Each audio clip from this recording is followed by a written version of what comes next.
जय हिंद दोस्तों, स्वागत है आप सभी का अपने यूट्यूब परिवार बीए सेमेस्टर वाला में। दोस्तों, आज की क्लास बहुत ही ज़्यादा इम्पोर्टेंट होने वाली है, तो लास्ट तक ज़रूर देखिएगा, क्योंकि आज के इस क्लास में हम लोग कवर करने वाले हैं बीए सेकंड सेमेस्टर यानी फर्स्ट ईयर है, सेकंड सेमेस्टर है, जियोग्राफी यानी भूगोल। आज की इस क्लास में हम लोग कवर करेंगे।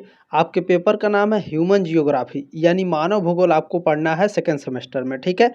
यूनिट 1 है आपका, क्लास 1 है और सभी टॉप मोस्ट इंपॉर्टेंट MCQs हैं आपके एग्जाम के लिए, ठीक है। और किस किस यूनिवर्सिटी के लिए यह इम्पोर्टेंट है अभी मैं आगे आपको बता दूंगा, ठीक है। और बिल्कुल फ्री में आप हमारे साथ तैयारी कर सकते हैं, आपको एक भी पैसा नहीं देना है, चाहे वो नोट्स हो या फिर PDF हो, चाहे वो आपकी क्लासेस हो, ठीक है। सारी चीज़ें बिल्कुल फ्री में आपको मिलती हैं। टेलीग्राम ग्रुप ज्वाइन कर लीजिएगा, डिस्क्रिप्शन बॉक्स में लिंक दिया गया है, ठीक है। वहीं से आपके सारी चीज़ें आप वहाँ से डाउनलोड करके पढ़ सकते हैं, लिख सकते हैं, ठीक है। चले क्लास को स्टार्ट करते हैं।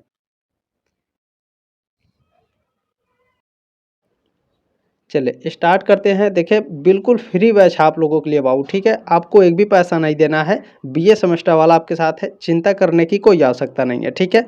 फर्स्ट ईयर है, सेकंड सेमेस्टर है, जियोग्राफी भूगोल आपको पढ़ना है, मानव भूगोल यानी ह्यूमन जियोग्राफी आपको पढ़ना है, ठीक है। ध्यान रखेंगे। और जो दीनदयाल उपाध्याय गोरखपुर विश्वविद्यालय है बाबू, आप लोग ध्यान रखिएगा, आपका जो पेपर कोड है GEO 102 या फिर GEO 103F हो सकता है। देखिए, पेपर कोड कुछ भी हो सकता है, ध्यान रखेंगे। आपका जो पेपर का नाम है वो सेम होना चाहिए, ठीक है। यूनिट 1 है, क्लास 1 है और सभी यूनिवर्सिटी के लिए, उत्तर प्रदेश में जितने भी यूनिवर्सिटी हैं और उससे जो अफिलेटेड कॉलेज है, सभी विश्वविद्यालय के लिए ये बात आप लोग ध्यान रखेंगे। राजस्थान में जितने भी यूनिवर्सिटी हैं सभी के लिए, जहाँ भी ह्यूमन जियोग्राफी पढ़ाया जा रहा है, बिहार यूनिवर्सिटी में जहाँ भी आपके ह्यूमन जियोग्राफी पढ़ाया जा रहा है वो भी के उन सभी के बच्चों के लिए इंपॉर्टेंट है, ठीक है। झारखंड यूनिवर्सिटी में जहाँ भी पढ़ाया जा रहा है आप सभी के लिए इंपॉर्टेंट है। यानी भारत में जहाँ भी आपके ह्यूमन जियोग्राफी पढ़ाए जाते हैं सभी के लिए इंपॉर्टेंट है, बात आप लोग ध्यान रखेंगे, ठीक है। चलें, देखिए इसमें फर्स्ट क्वेश्चन आपसे पूछा गया है, नियतिवाद की रुको और जाओ संकल्पना को प्रतिपादित किया था। किसने प्रतिपादित किया था? ग्रिफिथ टेलर ने, ठीक है। रुको और जाओ संकल्पना को किसने प्रतिपादित किया? ग्रिफिथ टेलर ने। लगातार कई बार ये क्वेश्चन आपके एग्जाम में पूछ चुका है, तो ध्यान रखिएगा, ठीक है। चले, इसमें जो की पॉइंट है इसे याद रखिएगा, यहाँ से कई सारे क्वेश्चन बनेंगे और आपके डाउट भी क्लियर होंगे। देखिए, 1920 में ऑस्ट्रेलियाई भूगोलवेत्ता ग्रिफिथ टेलर ने नियतिवाद की रुको और जाओ यानी स्टॉप एंड गो डिटर्मिनिज्म संकल्पना को प्रतिपादित किया था, जिसे नवनियतिवाद यानी नियो डिटर्मिनिज्म के नाम से भी जाना जाता है। अब डिटर्मिनिज्म क्या होता है गुरुजी? नियतिवाद क्या होता है? नियतिवाद माने जो सब कुछ पहले से तय है। ये क्या है? पत्ते भी हिल रहे हैं तो अपनी मर्जी से नहीं हिल रहे हैं, ठीक, ठीक है ना। नियतिवाद उसी को कहते हैं, डिटर्मिनिज्म कहते हैं, ठीक है।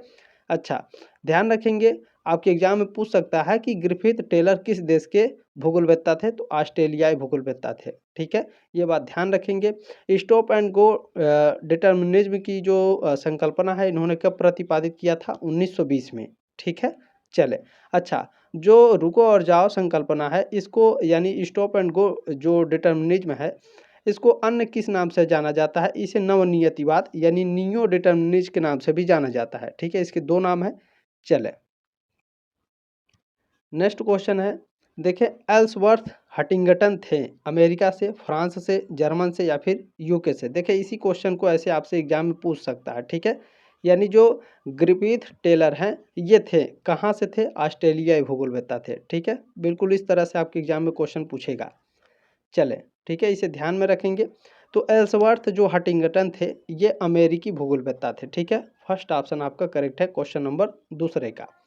अब इनके बारे में थोड़ा सा जान लीजिए। देखें, एल्सवर्थ हटिंगटन एक प्रसिद्ध अमेरिकी भूगोलवेत्ता थे जो पर्यावरण निर्धारणवाद, जलवायु निर्धारणवाद, आर्थिक विकास और आर्थिक भूगोल पर अपने अध्ययन के लिए जाने जाते थे, ठीक है। आपके एग्जाम में पूछता है कि एल्सवर्थ हटिंगटन किसके लिए जाने जाते हैं? तो आर्थिक विकास, आर्थिक भूगोल, जलवायु निर्धारणवाद और पर्यावरण निर्धारणवाद के लिए जाने जाते थे, ठीक है। चलें, नेक्स्ट क्वेश्चन क्या है, देखें, locational analysis in human geography के लेखक कौन है? ये एक बुक है, ठीक है। क्या है? ये एक पुस्तक का नाम है और पूछ रहा है इसके लेखक कौन है? पीटर हैगेट, ठीक है। इस पुस्तक को किसने लिखा है? पीटर हैगेट ने लिखा है, ठीक है। पूछेगा एग्जाम में, locational analysis in human geography, इस पुस्तक को पीटर हैगेट ने कब लिखा है? तब आप क्या कहेंगे? तो अब आपको ध्यान से देखना है, यहाँ पर बहुत ही फेमस है ये पुस्तक। Locational analysis in human geography, ठीक है। पुस्तक के लेखक पीटर हैगेट हैं। यह पुस्तक पीटर हैगेट द्वारा 1965 में लिखी गई थी, ठीक है, 1965 में। अच्छा, इसमें क्या है गुरुजी? तो इसमें मानव भूगोल में स्थानिक विश्लेषण यानी लोकेशनल एनालिसिस के क्षेत्र में एक महत्वपूर्ण योगदान दिया है इस पुस्तक ने, ठीक है। पीटर हैगेट ने इस पुस्तक में भूगोल के विभिन्न पहलुओं और स्थानिक विश्लेषण के तरीकों पर चर्चा की है, ठीक है। हैगेट ने भूगोल में मॉडल यानी मॉडल इन जियोग्राफी और 1967 और स्थानिक संगठन यानी स्पटल ऑर्गेनाइजेशन 1971 जैसी अन्य भी पुस्तकें लिखी, ठीक है। इनकी 2 पुस्तकों को अच्छे से याद रखिएगा और इनका डेट भी, ठीक है। चले नेक्स्ट क्वेश्चन आपसे पूछा है, मानव भूगोल भूपृष्ठ, मानव समाजों तथा पृथ्वी तल के बीच संबंधों का संश्लिष्ट अध्ययन है। यह कथन है, ये जो स्टेटमेंट है किसने दिया है? रैटजेल ने दिया है, ठीक है। डी ऑप्शन आपका राइट है। और आप सभी से रिक्वेस्ट है, प्लीज़ इस क्लास को आगे ज़रूर शेयर कर दीजिएगा। कोई भी दिक्कत है तो आप इस नंबर पर अपना डाउट क्लियर कर सकते हैं। डाउट सेशन के लिए आपको एक भी पैसा नहीं देना है, ठीक है। 7607574584, ठीक है। ये व्हाट्सअप नंबर है, इस पर आप अपना डाउट क्लियर कर सकते हैं, आपको एक भी पैसा नहीं देना है, ठीक है। चलें, किसी भी क्वेश्चन में कोई त्रुटि लगती है तो भी आप स्क्रीनशॉट लेकर आप सेंड कर सकते हैं, गुरुजी इस क्वेश्चन में मुझे डाउट है, इसको क्लियर कर दीजिए, आपको क्लियर हो जाएगा, ठीक है। चलें, देखिए इसमें नेक्स्ट क्वेश्चन है, मानव भूगोल यानी ह्यूमन जियोग्राफी की नवीनतम विचारधारा है। यानी जो ह्यूमन जियोग्राफी है, मानव भूगोल, इसका जो नया विचारधारा है, न्यू विचारधारा, ठीक है। नया जो सोच है वो क्या है? नवनिश्चयवाद है, ठीक है। मानव भूगोल का नवीनतम विचारधारा क्या है? नवनिश्चयवाद। फर्स्ट ऑप्शन आपका करेक्ट है। चले नेक्स्ट क्वेश्चन है, देखिए कासमास अध्ययन है, तो यूरोप के भूगोल का अध्ययन है, ठीक है। चले फर्स्ट ऑप्शन आपका करेक्ट है। नेक्स्ट क्वेश्चन है, भौगोलिक वातावरण का प्रभाव लिखी गई। भौगोलिक वातावरण का प्रभाव, ये एक पुस्तक का नाम है दोस्तों, और ये जो पुस्तक है यह इसी सैंपल के द्वारा लिखी गई है, ठीक है। इसी सैंपल, इनका पूरा नाम क्या है सर जी, और ये पुस्तक कब लिखी गई, ठीक है। चले इसके बारे में थोड़ा सा आप जान लीजिए क्या है। देखिए भौगोलिक वातावरण का प्रभाव, ठीक है। चले ठीक है, देखिए हिंदी इंग्लिश दोनों में याद रखिएगा, ठीक है। भौगोलिक वातावरण का प्रभाव, इन्फ्लुएंसेस ऑफ जियोग्राफिक इन्वायरमेंटल, यानी एलन चर्चिल सैंपल, इसी सैंपल इनका शॉर्ट फॉर्म में नाम है, एलन चर्चिल सैंपल इनका पूरा नाम है, ठीक है। इनके द्वारा लिखी गई, जो 20वीं सदी की शुरुआत में मानव भूगोल के सिद्धांतों को सरल बनाने के उद्देश्य से लिखी गई थी, ठीक है। चले, और ये सारी चीज़ें आप बिल्कुल फ्री में प्राप्त करेंगे, टेलीग्राम ग्रुप ज्वाइन कर लीजिएगा, ठीक है। निग्रोयड, ठीक है, निग्रोयड प्रजाति, ध्यान रखिएगा इसको, निग्रोयड प्रजाति की प्रधानता के कारण काला महाद्वीप कहलाता है, तो काला महाद्वीप अफ्रीका कहलाता है, ठीक है। चले बी ऑप्शन आपका राइट है, क्वेश्चन नंबर 9 का। अब यहाँ पर थोड़ा सा आप लोग जान लीजिए, ठीक है, यहाँ से कई सारे क्वेश्चन बनते हैं आपके एग्जाम में। निग्रोयड एक मानव प्रजाति है जिसे पहले नील प्रजाति भी कहा जाता था, जो मुख्य रूप से अफ्रीका के दक्षिणी और मध्य भाग में पाई जाती हैं, ठीक है। अन्य मानव प्रजातियां कौन कौन सी हैं? जैसे मंगोलायड, ठीक है, आपके बुक में है, आप लोग पढ़िएगा। मंगोलायड मैं थोड़ा थोड़ा बता देता हूँ। देखिए मंगोलायड के बारे में पूछेगा, ठीक है। तो मंगोलायड जो है एशिया महाद्वीप में पाई जाती है। त्वचा का रंग इनका पीला, आँखें छोटी, बाल इनके काले भूरे, शरीर पर बालों की एकदम कमी और माथा चौड़ा होता है, ठीक है। चले 2 प्रजातियां और हैं, काकेसायड, यूरोप, दक्षिण और दक्षिण पश्चिमी एशिया और उत्तरी अफ्रीका में पाई जाती हैं। त्वचा का रंग इनका गुलाबीपन लिए भूरा, इनके सिर के बाल मुलायम, होठ पतले आदि शारीरिक विशेषताएं पाई जाती हैं, ठीक है। ऑस्ट्रेलायड, लंबे सिर वाली मानव प्रजातियां, चमकदार काला रंग, ऊन के समान घुंघराले बाल, जबड़ा कुछ आगे की ओर निकला हुआ और नाक मध्यम चौड़ी होती है, ठीक है। चलें नेक्स्ट क्वेश्चन है, देखिए संभववाद, मोस्ट इंपॉर्टेंट है। संभववाद शब्द का प्रयोग सर्वप्रथम किसने किया? बताइए आप सभी लोग। बिल्कुल, देखें संभववाद शब्द का प्रयोग सबसे पहले लूसियन फेब्रे ने किया था, ठीक है। डी ऑप्शन आपका करेक्ट है। अब इनके बारे में थोड़ा सा जान लीजिए, ठीक है। संभववाद आपके एग्जाम में पूछेगा क्या है, आपको जानना चाहिए कि संभववाद क्या है। ठीक है, देखिए संभववाद, ठीक है, पॉसिबलिज्म, यह भूगोल का एक दृष्टिकोण है जो मानता है कि पर्यावरण मनुष्य के लिए अवसर प्रदान करता है और इन मनुष्य, ठीक है, और मनुष्य इन अवसरों का चयन करके अपने जीवन को आकार देता है। ठीक है, समझ में आया संभववाद क्या है। चले नेक्स्ट क्वेश्चन है इसमें, ऐतिहासिक भूगोल भूतकाल का भूगोल है, यह कथन है, यह स्टेटमेंट किसके द्वारा दिया गया है, यह स्टेटमेंट रिचर्ड हार्टसॉन के द्वारा दिया गया है। फर्स्ट ऑप्शन आपका राइट है क्वेश्चन नंबर 11 का। ठीक है, आपके एग्जाम में पूछेगा कि रिचर्ड हार्टसॉन किस देश के भूगोलवेत्ता थे, तो ये एक अमेरिकी भूगोलवेत्ता थे। ठीक है, चले नेक्स्ट क्वेश्चन है, मानव भूगोल क्रियाशील मानव और अस्थायी पृथ्वी के परिवर्तनशील संबंधों का अध्ययन है, ये विचार किसके हैं, ये जो थॉट हैं किसके हैं, एलन चर्चिल सैंपल के। ठीक है, फर्स्ट ऑप्शन आपका राइट है, इसी सैंपल। ठीक है, नेक्स्ट क्वेश्चन है, देखें निम्न में से किस भूगोलवेत्ता ने मानव भूगोल को 3 वर्गों तथा 6 प्रकार के आवश्यक तत्वों के रूप में विभाजित किया है, तो जीन ब्रून्स ने। ठीक है, सी ऑप्शन आपका राइट है। नेक्स्ट क्वेश्चन है, देखिए पूछा गया है, एंथ्रोपोजियोग्राफी किसने लिखी है, ये एक पुस्तक है एंथ्रोपोजियोग्राफी। ठीक है, ये लिखा गया है फ्रेडरिक रेटजेल के द्वारा। ठीक है, मोस्ट इंपॉर्टेंट है, ध्यान रखेंगे, डी ऑप्शन आपका राइट है। और ये जो बुक है दोस्तों एंथ्रोपोजियोग्राफी, ये 2 खंडों में प्रकाशित हुई थी। ठीक है, एंथ्रोपोजियोग्राफी नामक पुस्तक जर्मन भूगोलवेत्ता फ्रेडरिक रेटजेल ने लिखी है, और जो एंथ्रोपोजियोग्राफी है ये 2 खंडों में प्रकाशित हुई थी, 1882 में और 1891 में। ठीक है, चले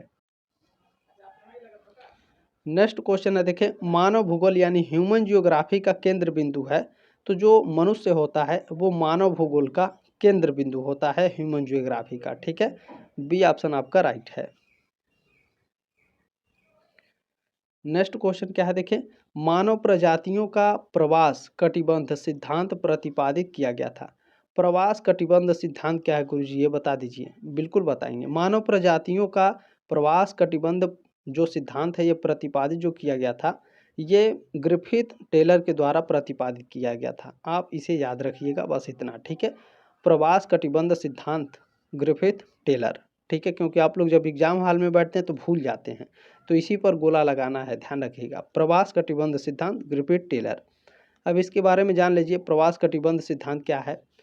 तो प्रवास कटिबंध सिद्धांत क्या है, तो टेलर का मानना था, जो ग्रिफिथ टेलर थे इनका मानना था कि मानव प्रजातियां यानी जो मनुष्य में प्रजातियां हैं स्पष्ट रूप से अलग अलग हैं। ठीक है, और समय के साथ दुनिया के विभिन्न क्षेत्रों में प्रवास करती हैं। बिल्कुल राइट है। ठीक है, चले नेक्स्ट क्वेश्चन है, देखें वाइडल डी ला ब्लांस संबंधित हैं संभववाद से, निश्चयवाद से, संभववाद से, या फिर रुको और जाओ नियतिवाद से। ठीक है, रूसो नहीं है, रुको और जाओ नियतिवाद से। बताइए सभी लोग। बिल्कुल, देखें जो वाइडल डी ब्लांस है ये संभववाद से संबंधित है। ठीक है, बहुत ही मोस्ट इंपॉर्टेंट क्वेश्चन है, लगातार कई बार पूछ चुका है एग्जाम में। ठीक है, चले नेक्स्ट क्वेश्चन है, आपसे पूछा है कि निम्नलिखित में से किसने प्रथम बार संभववाद पद दिया। संभववाद पद सबसे पहले किसने दिया, फेब्रे ने, ब्रूस ने, बोहमैन ने, या फिर टेलर ने। संभववाद पद ध्यान रखिएगा, फेब्रे ने सबसे पहले दिया था। ठीक है, चले फर्स्ट ऑप्शन आपका करेक्ट है। नेक्स्ट क्वेश्चन है, देखें निम्नलिखित में से किस सिद्धांत ने प्राकृतिक पर्यावरण का मानव के ऊपर प्रभाव को सर्वोपरि माना गया है, नियतिवाद को माना गया है। फर्स्ट ऑप्शन आपका राइट है। नेक्स्ट क्वेश्चन आपसे पूछा गया है, निम्नलिखित में से वातावरणीय निश्चयवाद की अवधारणा का मुख्य प्रतिपादक कौन था। रेटजेल थे। फर्स्ट ऑप्शन आपका राइट है, ध्यान रखिएगा, मोस्ट इंपोर्टेंट है। ठीक है, वातावरणीय निश्चयवाद की अवधारणा का मुख्य प्रतिपादक फ्रेडरिक रेटजेल।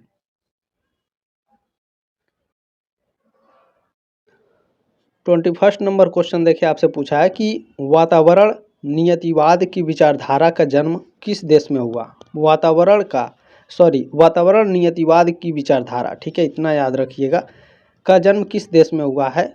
जर्मनी में, ठीक है। वातावरण नियतिवाद की विचारधारा जर्मनी में इसका जन्म हुआ। फर्स्ट ऑप्शन आपका राइट है। नेक्स्ट क्वेश्चन है, देखें, सन्नगर शब्द को प्रतिपादित किया था, किसने प्रतिपादित किया? पैट्रिक गिडिज ने, ठीक है, ध्यान रखेंगे। सन्नगर शब्द को किसने प्रतिपादित किया है? पैट्रिक गिडिज ने। फर्स्ट ऑप्शन आपका करेक्ट है। चले नेक्स्ट क्वेश्चन है, देखें, मेगालोपोलिस शब्द प्रतिपादित किया किसने? जीन गाटमैन ने। मेगालोपोलिस शब्द किसने प्रतिपादित किया भैया? जीन गाटमैन ने। फर्स्ट ऑप्शन आपका राइट है। अब ये होता क्या है, थोड़ा सा इसके बारे में जान लीजिए। जीन गाटमैन, ठीक है, देखिए, जीन गाटमैन एक फ्रांसीसी भूगोलवेत्ता थे जिन्होंने 1960 के दशक में संयुक्त राज्य अमेरिका के पूर्वी तट पर स्थित एक निरंतर और घनी आबादी वाले क्षेत्र को मेगापोलिस के रूप में परिभाषित किया था। 24 नंबर क्वेश्चन आपसे पूछा है, भूगोल में नियमबद्ध निश्चयवाद का प्रतिपादक कौन है? भूगोल में नियमबद्ध निश्चयवाद का प्रतिपादक, मोस्ट इंपोर्टेंट ये क्वेश्चन है, कौन है? बिल्कुल डेमोलिन है, ठीक है। फर्स्ट ऑप्शन आपका करेक्ट है। चले नेक्स्ट क्वेश्चन पूछा गया है, मानव भूगोल के सिद्धांत का लेखक है। मानव भूगोल के सिद्धांत के जो लेखक हैं वो हटिंगटन है। बी ऑप्शन आपका करेक्ट है, क्वेश्चन नंबर 25 का। नेक्स्ट क्वेश्चन है, देखिए, पूछा गया है आपसे, निम्न में से कौन रेटजेल का शिष्य है? तो कुमारी सैंपल, ये एक महिला थी, ठीक है। एलन चर्चिल सैंपल इनका पूरा नाम है, ठीक है। बी ऑप्शन आपका करेक्ट है। नेक्स्ट क्वेश्चन है, देखें, निम्न में से कौन निश्चयवाद का समर्थक नहीं है? निश्चयवाद का समर्थक कौन नहीं है भैया? तो देखें, हमबोल्ट, कार्ल रिटर, रेटजेल, ये तीनों निश्चयवाद के समर्थक हैं, ठीक है। विडाल डी ला ब्लांस, ये कौन है? तो ये संभववाद के समर्थक हैं। ऊपर मैंने आपको पढ़ाया है, ठीक है, संभववाद, ये संभववाद के क्या हैं? समर्थक हैं, निश्चयवाद के समर्थक नहीं हैं।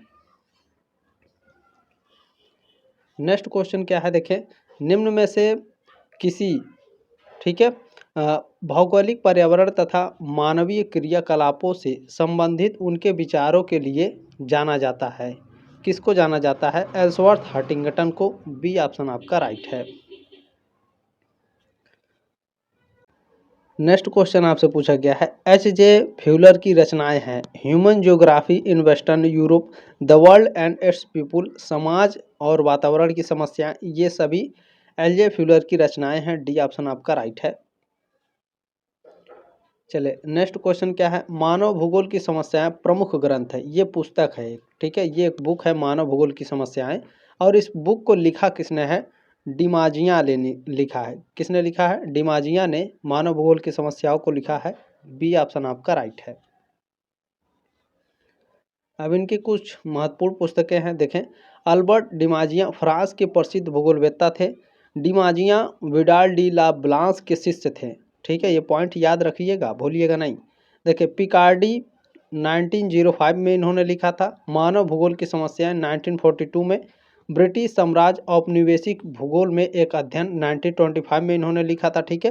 फ्रांस का आर्थिक भूगोल 1947-48 में इन्होंने लिखा था, ठीक है। ये सभी पुस्तकों को याद रखेंगे और ये सारी चीज़ें आपको फ्री में मिलेंगी। मैं फिर से कर रहा हूँ, डाउनलोड कर लीजिएगा, ठीक है।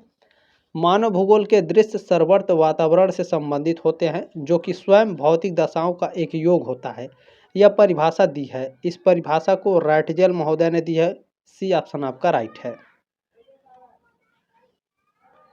चले क्वेश्चन नंबर आपका 32 है और इसमें पूछा गया है कि जेफरसन का मुख्य योगदान है मानव भूगोल में, भौतिक भूगोल में, आर्थिक भूगोल में या फिर सांस्कृतिक भूगोल में। किस में जेफरसन का मुख्य योगदान है?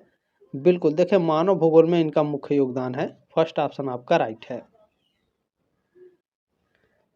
नेक्स्ट क्वेश्चन आपसे पूछा गया है, निश्चयवाद के विपरीत संभववाद भौगोलिक स्थिति में होते हुए भी मनुष्य को व्यवहार के वैकल्पिक प्रारूप का चयन करने की स्वतंत्रता पर बल देता है। यह कथन है, यह स्टेटमेंट डिकिंसन का है।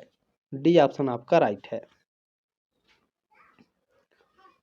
नेक्स्ट क्वेश्चन इसमें आपसे पूछा गया है जियोग्राफिकल इंट्रोडक्शन टू हिस्ट्री पुस्तक के लेखक कौन है। ये एक बुक का नाम है, ठीक है। जियोग्राफिकल इंट्रोडक्शन टू हिस्ट्री ये एक बुक का नाम है और इस बुक को लिखा है लूसियन फेब्रल ने, ठीक है। किसने लिखा है? लूसियन फेब्रल ने। बी ऑप्शन आपका राइट है। नेक्स्ट क्वेश्चन है, देखिए संभववाद के प्रवर्तक हैं, मोस्ट इंपॉर्टेंट क्वेश्चन है। संभववाद के प्रवर्तक विडाल डी ला ब्लांस है, ठीक है। बी ऑप्शन आपका राइट है। नेक्स्ट क्वेश्चन है, देखें वातावरण के भौगोलिक तत्व संकुचित तथा विशिष्ट अवस्था में ही स्थित होते हैं। जैसे ही वे मानव के संपर्क में आते हैं वे मानवता की भांति परिवर्तनशील हो जाते हैं। यह कथन है, ये स्टेटमेंट ईसा बोमेन का है। बी ऑप्शन आपका राइट है। नेक्स्ट क्वेश्चन है, देखें संभावनावाद की जाना जाता है। संभावनावाद की जाना जाता है नौ निश्चयवाद, आधुनिक नियतिवाद, वैधानिक निश्चयवाद या फिर रुको और जाओ निश्चयवाद। आपने पढ़ा है, बिल्कुल राइट आंसर आप लोगों का। देखें रुको और जाओ निश्चयवाद के रूप में इनको जाना जाता है, ठीक है, संभावनावाद को। डी ऑप्शन आपका राइट है। क्वेश्चन नंबर देखें 38 है निश्चयवादी विचारधारा के प्रबल समर्थक का नाम है। निश्चयवादी विचारधारा, ठीक है। इसके प्रबल जो समर्थक हैं वो एलन चर्चिल सैंपल हैं, ठीक है। इसी सैंपल फर्स्ट ऑप्शन आपका करेक्ट है। नेक्स्ट क्वेश्चन है, देखिए मनुष्य तथा पर्यावरण के मध्य सबसे मान्य संकल्पना है। तो सबसे मान्य संकल्पना पारिस्थितिकी उपगमन है। डी ऑप्शन आपका राइट है। नेक्स्ट क्वेश्चन है, देखिए geography and the social sciences पुस्तक के लेखक का नाम क्या है? ईसा बोमेन, ठीक है। फर्स्ट ऑप्शन आपका राइट है। नेक्स्ट क्वेश्चन आपसे पूछा गया है निम्नलिखित में से कौन सा मानव भूगोल का उपागम नहीं है? मानव भूगोल का उपागम देखें क्षेत्रीय विभेदीकरण, स्थानिक संगठन, अन्वेषण और विवरण, ये तीनों मानव भूगोल के उपागम हैं। लेकिन मात्रात्मक क्रांति ये मानव भूगोल का उपागम क्या है? नहीं है, ठीक है। चलें, सी ऑप्शन आपका करेक्ट है। नेक्स्ट क्वेश्चन है, देखें इतिहास के लिए भूगोल के अनुप्रयोग का परिचय कृति है। ये एक बुक का नाम है, ठीक है, पुस्तक का नाम है इतिहास के लिए भूगोल के अनुप्रयोग का परिचय और इस बुक को लिखा है रैटजेल महोदय ने, ठीक है। डी ऑप्शन आपका राइट है। देखिए मनुष्य के लिए प्रकृति का स्थान एक सलाहकार से अधिक नहीं हो सकता, यह कथन किसके द्वारा दिया गया? ये जो स्टेटमेंट है ये वाइडल डी ला ब्लांस के द्वारा दिया गया है। डी ऑप्शन आपका राइट है। देखिए टाइपिंग में कहीं इनका नाम में त्रुटियां हो सकती हैं तो आप लोग ध्यान रखिएगा, ठीक है। चले नेक्स्ट क्वेश्चन है, देखें निम्नलिखित मानकों में से कौन मानव प्रजाति के वर्गीकरण में प्रयुक्त नहीं होता है? तो यह कान है, ठीक है। बाकी नाक, आँख और बाल ये मानव प्रजातियों के वर्गीकरण में प्रयुक्त होता है, कान नहीं होता है। सी ऑप्शन आपका राइट है क्वेश्चन नंबर 46 का। नेक्स्ट क्वेश्चन आपसे पूछा गया है, बहुत ही फेमस पुस्तक है ओरिजिन ऑफ स्पीसीज, बहुत ही फेमस पुस्तक है, कई बार आपके एग्जाम में पूछ चुका है, ठीक है। फर्स्ट ऑप्शन आपका राइट है चार्ल्स डार्विन।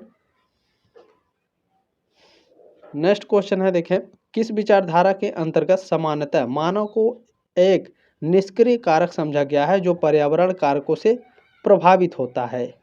तो यह नियतिवाद को, ठीक है। फर्स्ट ऑप्शन आपका करेक्ट है। नेक्स्ट क्वेश्चन आपसे पूछा गया भूगोल में संभववाद की विचारधारा का जन्म एवं विकास किस देश में हुआ था? फ्रांस में हुआ था। बी ऑप्शन आपका राइट है। नेक्स्ट क्वेश्चन आपसे पूछा गया है निम्नलिखित में से कौन मानव होमो सैपियंस से संबंधित है? होमो सैपियंस से देखें आधुनिक जो मानव है ये होमो सैपियंस से संबंधित है। डी ऑप्शन आपका राइट है।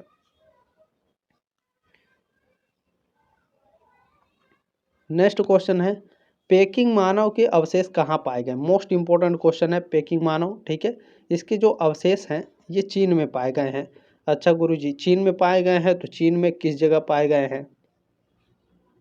देखें पेकिंग मानव जो कि होमो इरेक्ट्स का एक प्रकार है, इसके जीवाश्म अवशेष चीन के बीजिंग के पास झोउकॉडियन नामक जगह पर पाए गए थे, ठीक है। चले आप सभी से रिक्वेस्ट है प्लीज़ क्लास को एक लाइक जरूर कर देंगे, शेयर जरूर कर दीजिएगा, ये आपकी जिम्मेदारी है, आपसे रिक्वेस्ट भी है, ठीक है। चलो क्वेश्चन नंबर 43 है जावा मैन के अवशेष कहाँ पाए गए? इसके जो अवशेष हैं वो इंडोनेशिया में पाए गए। सी ऑप्शन आपका राइट है।